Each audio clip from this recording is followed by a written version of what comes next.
Painting MDF is there's always an issue of the edge grain soaking in a lot of the paint on the MDF, and it causes not an even look as you would on the face of it, which the face is very smooth and takes paint very well, and that's what makes MDF a great medium to paint.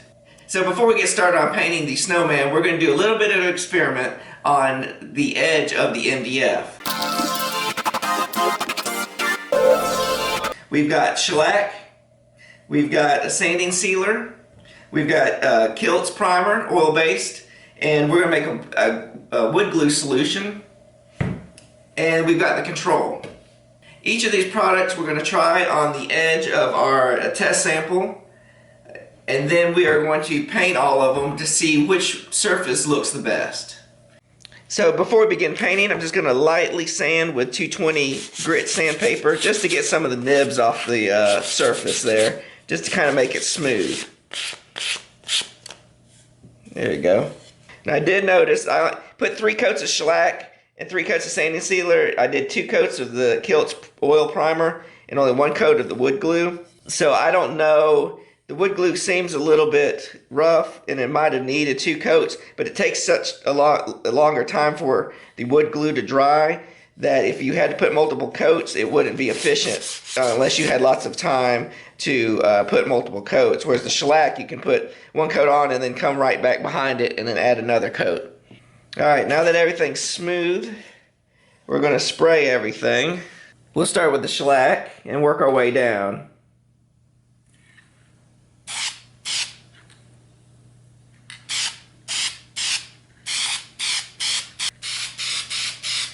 I'm also going to paint the surface of this MDF to show what it looks like compared to the edge. We lightly went over all the edges, but they're going to look like they're going to need another coat. So it's been an hour and we've let our sealers dry. Move on. Here's what MDF looks like on the flat side, the smooth surface. Let's darken it up just a little bit so you can see. So we'll go to shellac first, and I'm very disappointed. I like shellac as a sealing product for doing furniture and all that, but it looks like the paint didn't stick. It must have soaked all the way through because there's no paint left except on the edges there. The sanding sealer did a little bit better, but it's still a little rough right here. I don't think it got soaked in as enough. And then here we are, the Kilts. Now the Kilts did pretty good. It is a little rough, so maybe we could have put a little bit more primer on there. And the wood glue, surprisingly, looks just as good as the Kilts primer. Probably could have used a little bit more. It's a little bit rough, so that could have been sanding.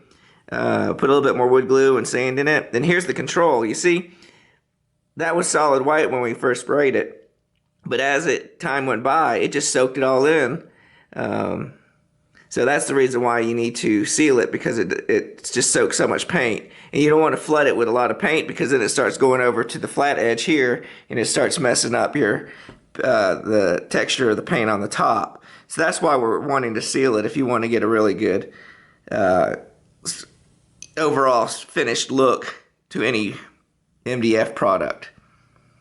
So that's the whole purpose of doing this. Now if you're just doing this for fun and wanting just to paint, I wouldn't even go to this step. I just paint everything and move on. But for this, I wanted to show some people who really want to get a nice finish on an MDF item, then this is what you're going to need to do to seal the end.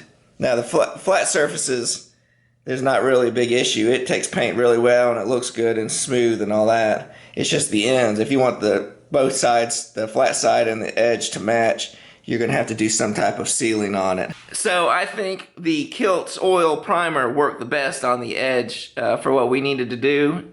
So we're going to do that to this edge of the Snowman before we paint it.